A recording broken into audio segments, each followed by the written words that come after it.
Hello friends, नमस्कार। Welcome to my channel. बहुत बहुत स्वागत है आप लोगों का हमारे चैनल एजुकेशनल एकेडमी पे। ठीक है, तो आप लोगों के बार बार कमेंट आ रहे थे कि प्रीवियस क्वेश्चन करने के लिए। ठीक है, तो आज मैं 2023 का मार्च 2023 का क्वेश्चन पेपर सॉल्व कराऊंगी यूजीसी नेट का। ठीक है, तो यहाँ पर देखिए, भाषा के रूप में अवधि का प्रथम प्रयोग किस रचना में मिलता है। ठीक है, ये किस में मिलता है, तो ये खलीक वारी में मिलता है। किस में मिलता है, खलीक वारी में मिलता है। नेक्स्ट क्वेश्चन देखेंगे। नेक्स्ट है कि प्रथम राजभाषा आयोग की स्थापना कब की गई। तो प्रथम राजभाषा आयोग की स्थापना की गई थी 7 जून 1955 में। कब की गई थी, 7 जून 1955 में की गई थी। नेक्स्ट क्वेश्चन है कि बघेली बोली किस आभरण से विकसित हुई है। बघेली बोली किस आभरण से विकसित हुई है। ठीक है, तो ये विकसित हुई है किससे, ये हुई है अर्धमागधी से। ठीक है, अर्धमागधी से ये विकसित हुई है। ठीक है, नेक्स्ट क्वेश्चन है कि स्पर्शी स्पर्श संघर्षी, क्या पूछ रहा है, स्पर्श संघर्षी व्यंजन ध्वनि कौन सी है। स्पर्श संघर्षी व्यंजन ध्वनि कौन सी है, ये पूछ रहा है। तो यहाँ पर ये जो झा है ये है स्पर्श संघर्षी व्यंजन ध्वनि है। ठीक है, या कैसा है, या है अंतस्थ व्यंजन है। ठीक है, और ना नासिक है, और सा क्या है, ये ऊष्म संघर्षी है। ठीक है, सा क्या है, ऊष्म संघर्षी है। नेक्स्ट है कि हिंदी साहित्य का आलोचनात्मक इतिहास नामक ग्रंथ में किस काल विधि का साहित्य इतिहास वर्णित है। ठीक है, किसका वर्णित है इसमें साहित्य इतिहास, ये पूछ रहा है। तो यहाँ पर ऑप्शन नंबर बी राइट हो जाएगा। यहाँ पर 693 से 1693 ईस्वी हिंदी साहित्य का आलोचनात्मक इतिहास के 2 भाग ये हैं। ठीक है, और ये 2 भाग में प्रकाशित किया गया था। इसमें 693 से लेकर के 1693 ईस्वी तक के कालखंडों को ही आलोचनात्मक दृष्टि से परखा गया है। ठीक है, और ये राम कुंवर वर्मा का क्या है, ग्रंथ है। ठीक है, नेक्स्ट क्वेश्चन देखेंगे। नेक्स्ट है देसिल बवना सब जन मिठा ते तैसन जपियो अवहट्टा, किसने कहा है। ठीक है, देखो ये क्वेश्चन कितने बार रिपीट हो रहा है। ठीक है, ये विद्यापति ने कहा है। ठीक है, किसने कहा है, विद्यापति ने कहा। तो देसिल बवना सब जन मिठा है विद्यापति ने कहा है।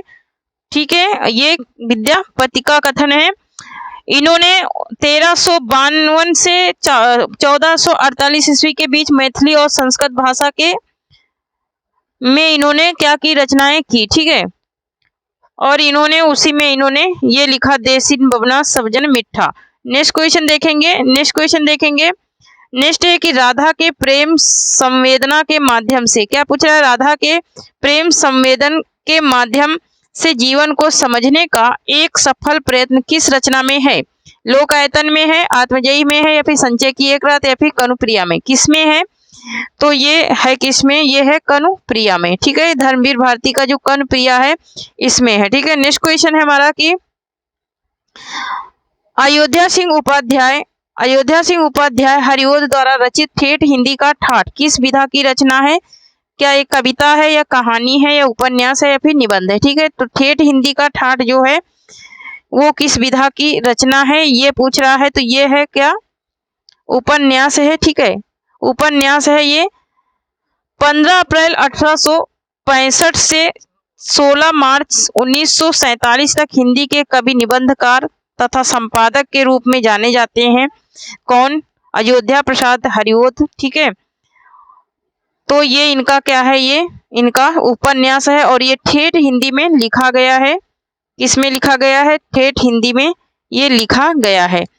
नेक्स्ट क्वेश्चन है कि चिट्ठिया हो तो हर कोई बाँचे, क्या लिखा है कि चिट्ठिया हो तो हर कोई बाँचे निम्न में से किस साहित्यकार के पत्रों का संग्रह है। ठीक है, किस साहित्यकार के पत्रों का संग्रह है, अज्ञे का, विद्यानिवास मिश्र का, रेणु का, या फिर नागार्जुन का। ठीक है, तो ये किसका है, ये रेणु का है। नेक्स्ट क्वेश्चन देखेंगे। नेक्स्ट है कि रस की निष्पत्ति मूल ऐतिहासिक पात्रों में ही संभव है, यह निम्नलिखित में से किसका मानना है। भट्ट लोलट का, भट्ट नायक का, शंकु का, या फिर अभिनव गुप्त का, किसका मानना है। तो ये मानना है किसका, ये मानना है भट्ट लोलट का। ये भट्ट लोलट का मानना है कि रस निष्पत्ति मूल ऐतिहासिक पात्रों में ही संभव है, ये भट्ट लोलट का मानना है। नेक्स्ट क्वेश्चन है कि आचार्य क्षेमेंद्र, क्या पूछ रहा है, आचार्य क्षेमेंद्र ने काव्य के सूक्ष्म अवयव से लेकर उसके विशालतम रूप को ध्यान में रखते हुए औचित्य के कितने भेद निर्धारित किए हैं? 20, 26, 28 या फिर 27? कितने भेद इन्होंने निर्धारित किया है? किसने? आचार्य क्षेमेंद्र ने, ये पूछ रहा है। तो इन्होंने कितने भेद निर्धारित किया है? तो इन्होंने निर्धारित किया है टोटल 27 भेद। 27 भेद इन्होंने निर्धारित किया है। भारतीय काव्य शास्त्र के आचार्य अभिनव गुप्त के शिष्य थे क्षेमेंद्र, और ये अपनी औचित्य विचार चर्चा में इन्होंने औचित्य तत्व को रस सिद्धि काव्य का जीवित आत्मभूत समझा है। ठीक है, आत्मभूत इन्होंने घोषित किया है, और इन्होंने टोटल 27 औचित्य भेद क्या किए? निर्धारित किए। ठीक है, नेक्स्ट क्वेश्चन देखेंगे। नेक्स्ट है कि मूल धातु से संबंधित वक्रता को कहा जाता है वर्ण विन्यास वक्रता, पद पूर्वार्ध वक्रता, या फिर पद परार्ध वक्रता, या फिर वाक्य वक्रता। क्या कहा जाता है? तो इसे कहा जाता है क्या? पद पूर्वार्ध वक्रता कहा जाता है। नेक्स्ट देखेंगे। नेक्स्ट है कि क्या पूछ रहा है? लिरिकल बैलेट्स, क्या पूछ रहा है कि लिरिकल बैलेट्स 1978 किन दो कवियों की कविताओं का संग्रह है? ये किन दो कवियों की कविताओं का संग्रह है? प्लेटो अरस्तु की, वुडवर्थ या कॉलरिज की, या फिर इलियट या रिचर्ड्स की, या फिर क्रोचे या मैथ्यू अर्नाल्ड की? किसका है ये संग्रह? ये पूछ रहा है। तो ये संग्रह है किसका? तो यहाँ पर ये किसकी कविताओं का संग्रह पूछ रहा है? तो ये है वुडवर्थ और कॉलरिज की कविताओं का संग्रह है। नेक्स्ट क्वेश्चन देखेंगे। नेक्स्ट है कि किसी भाषा का साहित्य में व्यवहार, क्या पूछ रहा है? किसी भाषा का साहित्य में व्यवहार ना होना इस बात का प्रमाण नहीं है कि उस भाषा का अस्तित्व ही नहीं था। यह कथन किस लेखक का है? रामकुमार वर्मा का, रामचंद्र शुक्ल का, धीरेन्द्र वर्मा का, या फिर किसका? मिश्र बंधु का। ठीक है, तो ये किसका है? ये है रामचंद्र शुक्ल का कथन है। ठीक है, ये रामचंद्र शुक्ल ने कहा था। नेक्स्ट क्वेश्चन देखेंगे।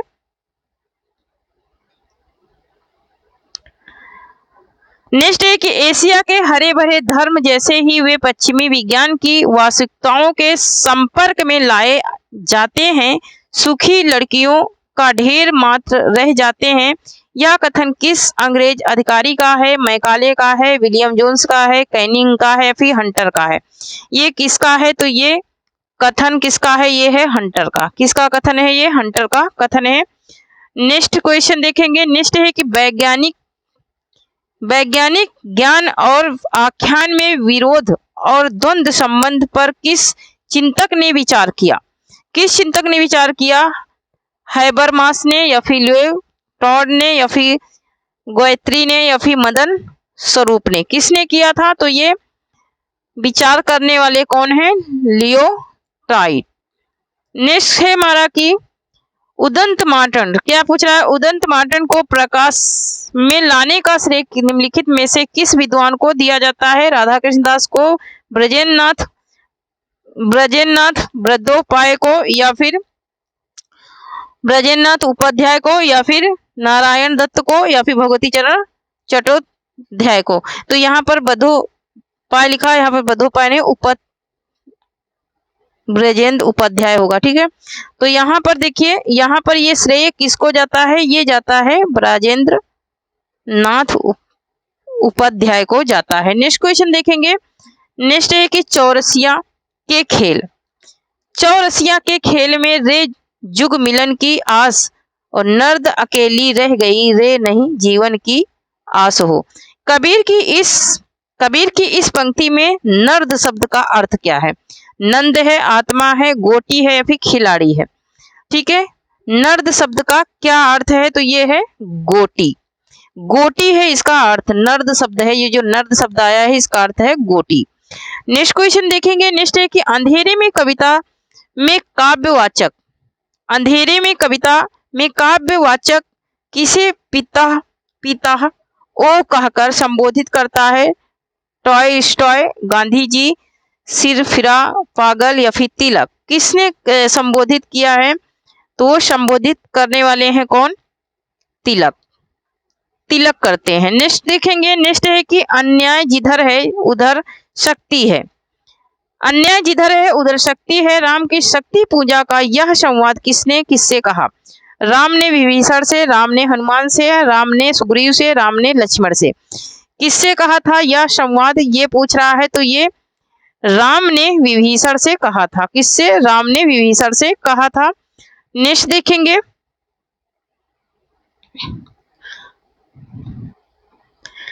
तो नेक्स्ट है कि नैन चुआही जस महावट नीरू और नांगमती वियोग खंड की इस पंक्ति में महावट का सटीक अर्थ क्या है? महावट का सटीक अर्थ पूछ रहा है। महावत है या फिर महकता वट है या फिर मांग की झड़ी है, मांग की झड़ी है या फिर महावट है। ठीक है, क्या अर्थ है इसका? महावट का। महावट का अर्थ क्या है ये पूछ रहा है। तो यहाँ पर महावट का अर्थ है मांग की झड़ी। क्या है? मांग की झड़ी है। नेक्स्ट है कि झूठा सच में किस शहर का वर्णन नहीं है? झूठा सच जो उपन्यास है इसमें किस शहर का वर्णन नहीं है? जालंधर का, कानपुर का, लखनऊ का या फिर नैनीताल का? तो इसमें किसका वर्णन नहीं है? इसमें कानपुर का वर्णन नहीं है। कानपुर का वर्णन किसमें है? तो गोदान में है। ठीक है, झूठा सच में कानपुर का वर्णन नहीं है। नेक्स्ट देखेंगे, नेक्स्ट है कि मुझे उन लोगों से जरा भी हमदर्दी नहीं है जो बातें तो करते हैं कम्युनिस्टों की सी, मगर जीवन है रईसों का। क्या बोला? जीवन है रईसों का सा, उतना ही विलासमय, उतना ही स्वार्थ से भरा हुआ। यह कथन किस उपन्यास का है? ये कथन किस उपन्यास का है ये पूछ रहा है। झूठा सच का, गोदान का, मैला आंचल का या फिर जिंदगी नामा का? तो ये है गोदान का। किसका है ये? गोदान का है। प्रेमचंद का ये उपन्यास है और सबसे महत्वपूर्ण उपन्यास है। इसमें कुछ लोग उससे सर्वोत्कृति भी मानते हैं। इसका प्रकाशन 1936 में हुआ। 1936 में इसका प्रकाशन हुआ। ठीक है, नेक्स्ट देखेंगे, नेक्स्ट है कि उपन्यास बाणभट्ट की आत्मकथा, उपन्यास बाणभट्ट की आत्मकथा के कथा मुख प्रस्तावना वक्तृत्व के अनुसार मिस कैथरीन किस राष्ट्र की निवासी थी? मिस कैथरीन जो थी वो किस राष्ट्र की निवासी थी? स्वीडन की, इटली की, बेल्जियम की या फिर ऑस्ट्रिया की? तो यह कहाँ की थी? ऑस्ट्रिया की थी। नेक्स्ट देखेंगे, नेक्स्ट है कि किस उपन्यास में पारंपरिक गीतों के साथ ही बाबा फरीद शाह, लतीफ और बुल्ले शाह की कविताओं का बहुतायत से प्रयोग किया गया है? तमस में, झूठा सच में, जिंदगी नामा में या फिर शेखर एक जीवनी में? किसमें किया गया है ये पूछ रहा है। तो ये जिंदगी नामा में किया गया है। नेक्स्ट देखेंगे, नेक्स्ट है कि लाल पान की बेगम, है ना, ये कहानी में पढ़ाई हूँ और देखो क्वेश्चन यहाँ पे बना है। लाल पान की बेगम कहानी में बिरजू की माँ किससे ट्यूशन वाली कहकर संबोधित करती है?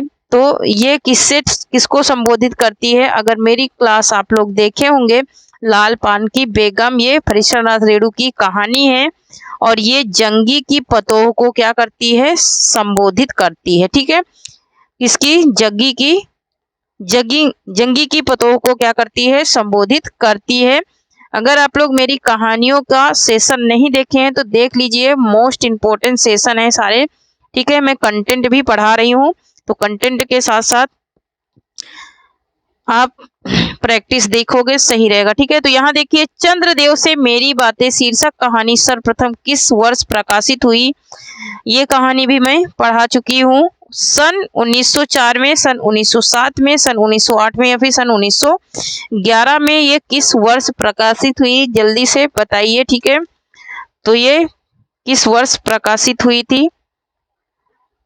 चंद्रदेव से मेरी बातें किसकी कहानी है? तो ये राजेंद्र बाला घोष की कहानी है। 1904 में ये प्रकाशित हुई थी। राजेंद्र बाला घोष की ये कहानी है चंद्रदेव से मेरी बातें। मेरे चैनल पे ये कहानी आपको मिल जाएगी, ठीक है, तो वहां पर जा कर के देख लीजिए।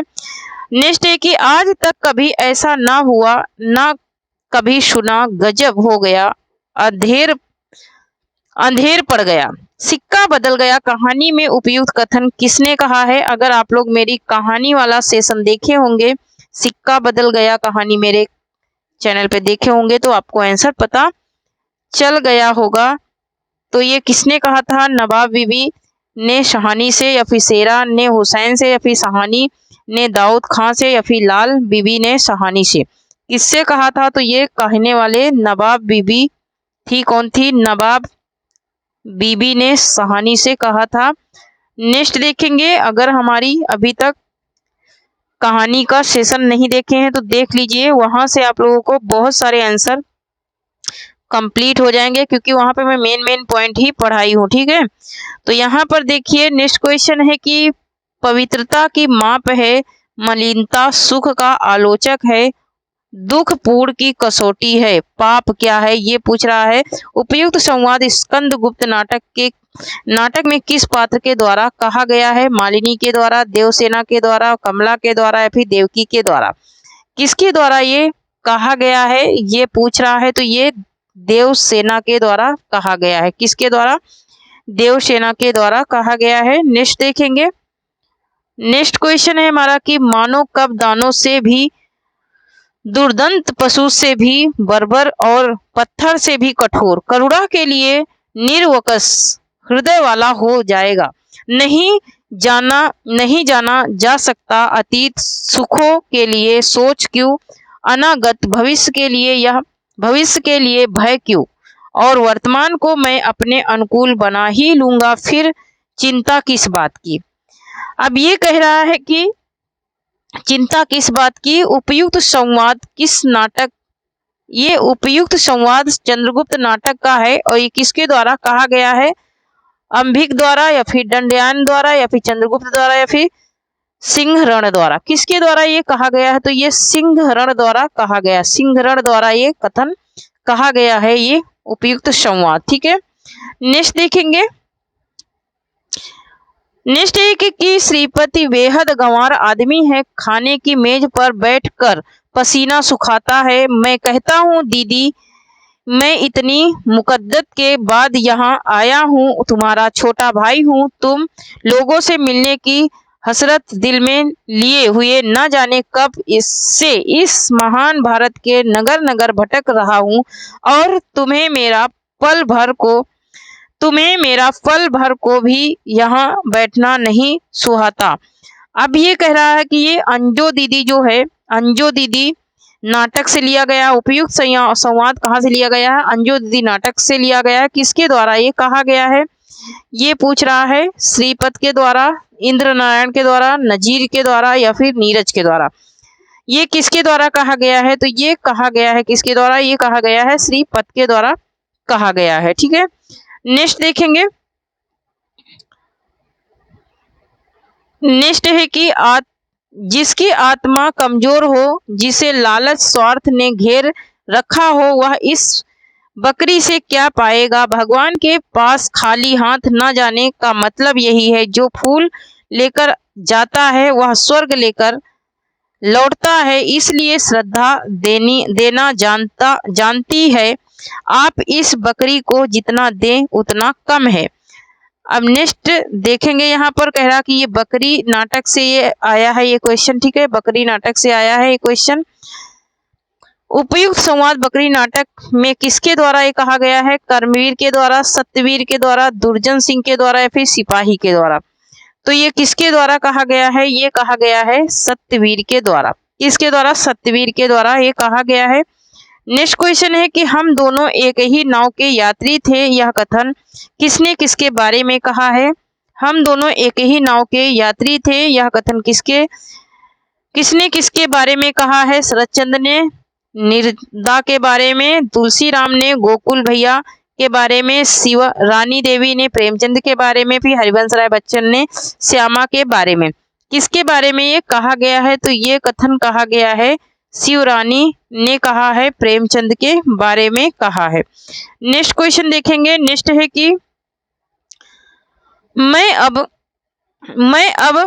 परिधियां लांघ सकती थी, सीमाएं तोड़ सकती थी। दरअसल सीमा में रहना मुझे सदैव चकोटता है, इसलिए सीमा को तोड़ने मात्र का आभास ही मुझे अत्यधिक सुखकारी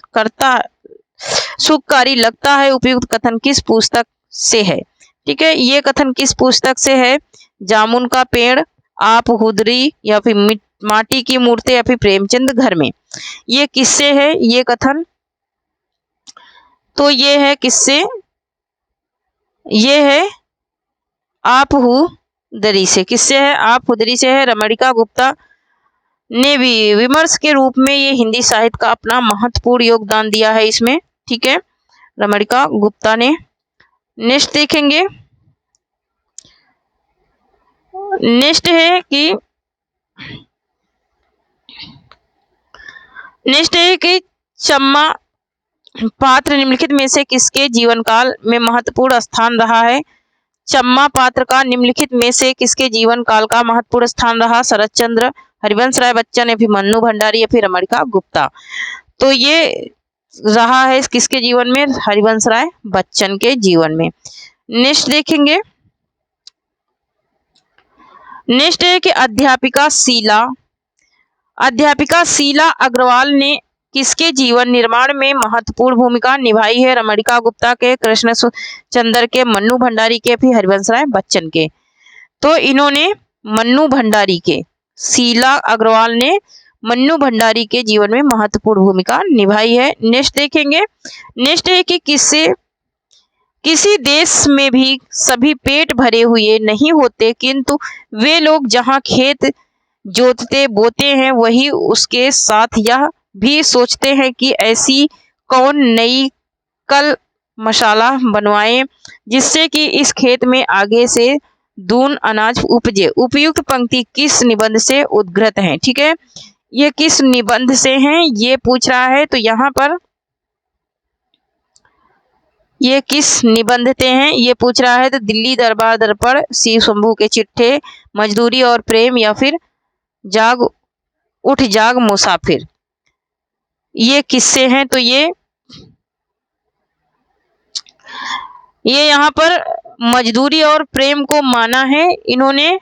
ठीक है, लेकिन इसमें थोड़ा सा डाउट है। ठीक है, ये डाउट में रखिए।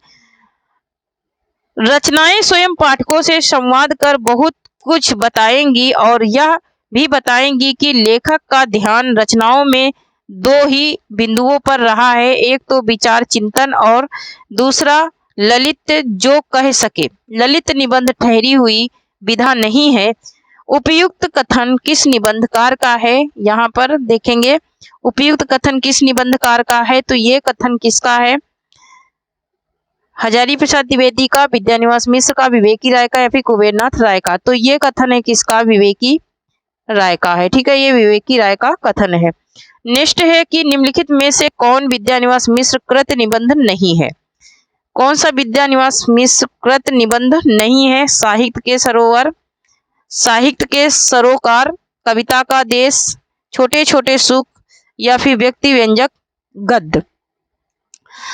तो यहाँ पर छोटे छोटे सुख ये विद्यानिवास मिश्र का निबंध नहीं है। ठीक है, ये विद्यानिवास मिश्र का निबंध नहीं है, ये कुबेरनाथ राय का है। ठीक है, नेक्स्ट देखेंगे। नेक्स्ट है कि मानव शरीर का अध्ययन करने वाले प्राणी वैज्ञानिकों का निश्चित मत है कि मानव चित्त की भांति मानव शरीर में भी बहुत सी अभ्यास जन सहज वृत्तियां रह गई हैं। उपयुक्त पंक्तियां निम्न में से किस निबंध से उद्गृत हैं ये पूछ रहा है। तो यहाँ पर क्या शिव शंभू के चिट्ठे से है, या फिर नाखून क्यों बढ़ते हैं, फिर मजदूरी और प्रेम, या फिर उठ जाग मुसाफिर। ये किससे हैं? तो ये तो ये किससे है? मानव शरीर का अध्ययन करने का प्राणी वैज्ञानिकों का निश्चित मत। तो ये किससे हैं? ये हैं किससे? नाखून क्यों बढ़ते हैं? हजारी प्रसाद द्विवेदी का ये निबंध है। एक छोटी बच्ची इनसे सवाल करती रहती है और वो इनके जवाब बताते रहते हैं, नाखून क्यों बढ़ते हैं निबंध में। ठीक है, नेक्स्ट देखेंगे। नेक्स्ट है कि स्वर ध्वनि के संबंध में निम्नलिखित तथ्यों पर विचार कीजिए। स्वर एक स्वरों का स्वतंत्र उच्चारण नहीं किया जा सकता है। उच्चारण की दृष्टि से मूल स्वर 10 हैं। स्वर ध्वनि के उच्चारण में हवा आबाद गति से मुख विवर से निकलती है। नेक्स्ट पॉइंट इसके देख लेते हैं। नेक्स्ट पॉइंट है कि सभी स्वर आक्षरिक, क्या बोल रहा है? ऑप्शन नंबर डी में क्या बोल रहा है कि सभी स्वर आक्षरिक नहीं होते। मात्रा के आधार पर स्वर दो प्रकार के होते हैं, ह्रस्व स्वर और दीर्घ स्वर। तो इसमें कह रहा है कि दिए गए विकल्पों में से सही विकल्प का चयन करें। ठीक है, तो यहाँ पर देखिए बी, सी और ई ये 3 सही हैं। ठीक है, नेक्स्ट देखेंगे। नेक्स्ट है कि क्रिया के संबंध में निम्नलिखित तत्व हैं। क्रिया के संबंध में निम्नलिखित तत्व हैं। जिस क्रिया का फल कर्म पर नहीं पड़ता, मतलब कि जिस क्रिया का फल कर्म पर नहीं कर्ता पर पड़ता है, उसे सकर्मक क्रिया कहते हैं। जो क्रियाएं वाक्य के अंत में रहकर वाक्य को समाप्त करती हैं, वे समापिका क्रिया कहलाती हैं। जिस शब्द के प्रयोग द्वारा किसी वस्तु के विषय में विधान किया जाता है, उसे क्रिया कहते हैं। या फिर नेक्स्ट पॉइंट देख लेते हैं इसका। नेक्स्ट पॉइंट है कि अकर्मक क्रिया में किसी कर्म का होना अनिवार्य है, या फिर क्रिया के मूल अंश को धातु कहते हैं। अब कह रहा है कि उपयुक्त विकल्पों में से सही विकल्प क्या है? सही विकल्प ये पूछ रहा है। ठीक है, उपयुक्त विकल्पों में से सही विकल्प पूछ रहा है। तो यहाँ पर ऑप्शन नंबर बी राइट हो जाएगा। बी, डी और ई, बी, डी और ई मतलब कि क्रिया का अंश जो है उसे धातु कहते हैं। ठीक है, और अकर्मक क्रिया जो होती है वो कर्म का होना अनिवार्य रहता है। अकर्मक क्रिया में, ठीक है, कर्म का होना अनिवार्य रहता है। और ये जो ई है, जिस शब्द के प्रयोग द्वारा किसी वस्तु के विषय में विधान किया जाता है, उसे भी क्रिया कहते हैं। हाँ, ये भी बात सही है। तो यही तीनों चीजें सही है इसमें। नेक्स्ट देखेंगे। नेक्स्ट है कि भारतेंदु युगीन कविता के निम्नलिखित कथनों पर विचार कीजिए। ठीक है, भारतेंदु हरिश्चंद्र ने अब्र नाम से उर्दू में कविताएं लिखी। दशरथ विलाप और फूलों का गुच्छा खड़ी बोली में रचित है। जगमोहन सिंह कानपुर के रंगमंच और वहां की संस्था रसिक समाज से जुड़े थे। गीत गोविंद और वर्षा विनोद भारतेंदु की रचनाएं हैं। ऑप्शन नंबर ई है कि भारतेंदु ने प्रांत समीरण कविता में बंगला के प्यार छंद का प्रयोग किया है। यहाँ पर बोल रहा है कि नीचे दिए गए विकल्पों में से सही उत्तर का चयन कीजिए। ठीक है, सही उत्तर का चयन कीजिए ये बोल रहा है। ठीक है, तो यहाँ पर देखिए, यहाँ पर इसका विकल्प नंबर बी सही हो जाएगा। बी, डी और ई, है ना। तो यहाँ पर देखिए इन्होंने इनकी बातें क्या क्या सही हैं। ई भी सही है, इन्होंने बंगला भाषा में प्यार छंद का प्रयोग किया है समीरण कविता में। और गीत गोविंदानंद और वर्षा विनोद भारतेंदु हरिश्चंद्र की रचनाएं हैं, ये भी बात सही है। ठीक है, ये भी बात इनकी सही है। और यहाँ पर दशरथ विलाप और फूलों का गुच्छा खड़ी बोली में रचित है, ये भी बात इनकी सही है। ठीक है, नेक्स्ट देखेंगे। नेक्स्ट है कि गद्य विधाओं से संबंधित निम्न कथनों पर विचार कीजिए। अब यहाँ पर ये है कि ऋण जल धन जल परिश्रम रेणु द्वारा रचित बाढ़ और सूखे से संबंधित रिपोर्टाज का संकलन है। कलम का मजदूर अमृत राय द्वारा रचित लिखित प्रेमचंद की जीवनी है। और कह रहा है कि ज्ञान मंडल बनारस द्वारा 2 खंडों में प्रतिज्ञा साहित्य कोश के संपादक रामकुमार वर्मा थे। और डी में कह रहा है कि हजारी प्रसाद द्विवेदी अपने निबंधों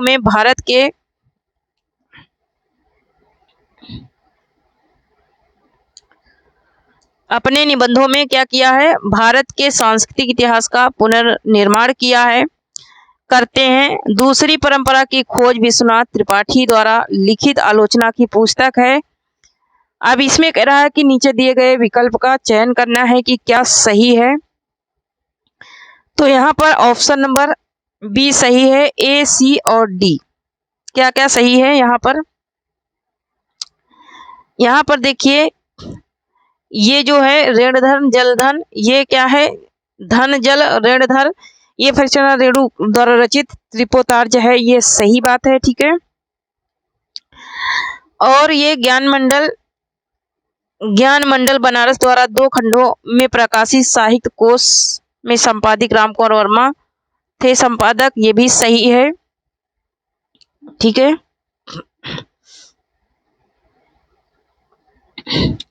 नेक्स्ट क्वेश्चन देखेंगे। नेक्स्ट है कि आत्मकथा के संबंध में निम्न कथनों पर विचार कीजिए।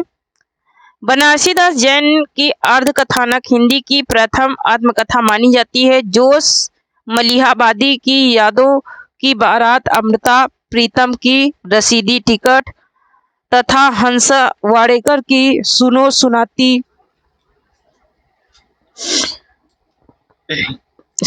सुनाती हूँ अनुदित आत्मकथाओं के उदाहरण है। या फिर नेक्स्ट पॉइंट देख लेते हैं।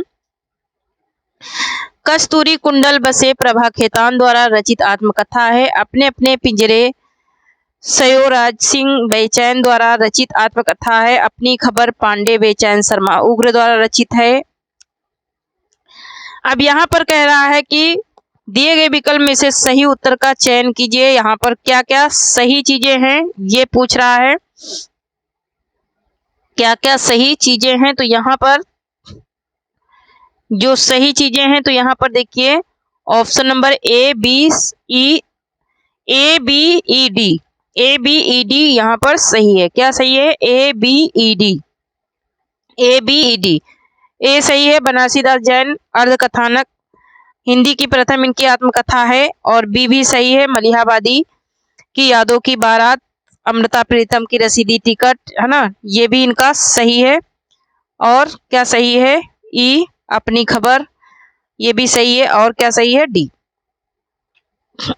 ठीक है, तो ए बी और ई सही है, बाकी के क्या है? गलत है ना। नेक्स्ट देखेंगे। नेक्स्ट है कि काव्य दोष से संबंधित सही उदाहरण है। काव्य दोष से संबंधित सही उदाहरण है किलकृष्ट दोस्त वेद नक्ता ग्रह जोरी अरध करिको बरजे हम खात। अमक्रस्त दोस्त मुख मयंग को देखकर विकसा मानस कंज। दुक्रमस्थ दोस्त मारुत नंदन मारुत को मन को खगराज को बेग लहायो। उसके बाद कह रहा है कि गमत दोष में क्या कह रहा है कि कस्ती कट थी कनिष्ठ माँ असी देती मझली घनिष्ठ माँ। फिर अप्रित दोष में क्या कह रहा है? हिता तल बसी दुख हेत है ये तेरे अनुभव। तो यहाँ पर देखेंगे यहाँ पर कौन से कथन सही हैं।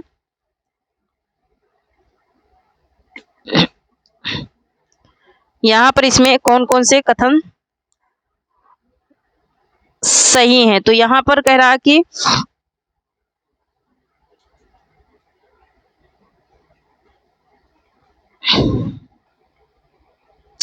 तो यहाँ पर देखिए बी क्या क्या इसमें सही है? बी सही है, सी सही है और डी सही है ना। ये तीनों ही ऑप्शन क्या है? सही है। ठीक है, नेक्स्ट क्वेश्चन देखेंगे। नेक्स्ट है कि काव्य रीति के संबंध में क्या कह रहा है कि काव्य रीति के संबंध में सही कथन है। काव्य रीति के संदर्भ में सही कथन क्या है? रीति शब्द का प्रथम प्रयोग आचार्य वामन ने किया। दंडी ने रीति के स्थान पर मार्ग शब्द का प्रयोग किया। आचार्य रुयट ने रीति को शब्द संगठना बताया। नेक्स्ट देखेंगे। नेक्स्ट है कि भोज ने रीतियों की संख्या 105 मानी है। हृदय के रागात्मक भावों की अभिव्यंजना करने वाली रीति गौड़ी रीति है।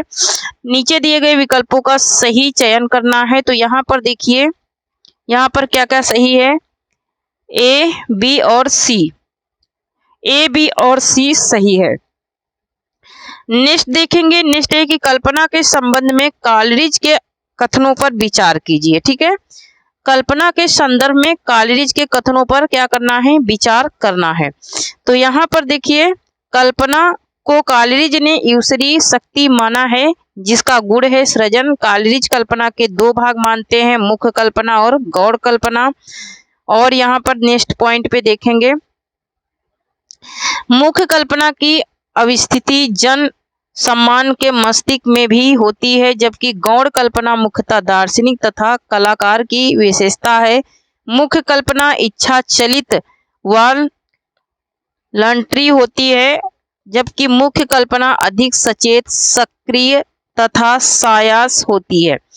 अब यहाँ पर ये पूछ रहा है कि इसमें इसके बारे में कौन से विचार इनके सही हैं।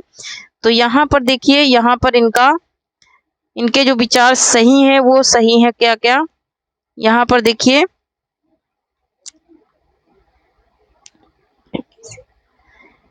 यहाँ पर देखिए, कल्पना को कॉलरिज ने ईश्वरीय शक्ति माना है जिसका गुण है सृजन, ये सही है। कॉलरिज कल्पना के दो भेद मानते हैं, मुख्य कल्पना और गौड़ कल्पना, ये भी बात इनकी सही है। ठीक है, ये भी बात इनकी क्या है, सही है। और यहाँ पर देखिए, मुख्य कल्पना की अवस्थिति जन सम्मान के मस्तिष्क में भी होती है, जबकि गौड़ कल्पना मुख्यतः दार्शनिक तथा कलाकार की विशेषता है, ये भी इनका सही है। ठीक है, यहाँ पर देखेंगे, यहाँ पर ऑप्शन नंबर बी सही है। ठीक है, यहाँ पर देखेंगे, नेक्स्ट है कि अंग्रेजी शिक्षा के संबंध में उपयुक्त विचार बताना है। अंग्रेजी शिक्षा भारतीयों की धर्म के प्रति आस्था को कमजोर करने वाली थी। अंग्रेजी शिक्षा भारतीयों को मानसिक दृढ़ता से मुक्त करने वाली थी, या फिर अंग्रेजी शिक्षा सरकारी नौकरियों में भारतीयों के प्रवेश के द्वार खोले, या फिर अंग्रेजी शिक्षा ने भारतीयों को अपनी परंपराओं से क्या किया, मोह करना सिखाया, या फिर अंग्रेजी शिक्षा के प्रसार के लिए सरकार ने नए शिक्षा संस्थान खोले। यहाँ पर क्या सही है ये पूछ रहा है। तो यहाँ पर देखिए, एक तो ये सही है, ठीक है, ई वाला सही है, ई वाला सही है, अंग्रेजी शिक्षा के प्रसार के लिए सरकार ने नए शिक्षा संस्थान खोले, हाँ ये भी सही है।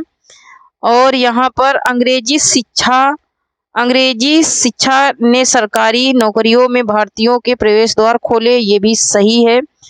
और यहाँ पर कौन सही है, तो और सही है, अंग्रेजी शिक्षा भारतीयों की धर्म के प्रति आस्था को कमजोर करने वाली थी, ये भी सही है।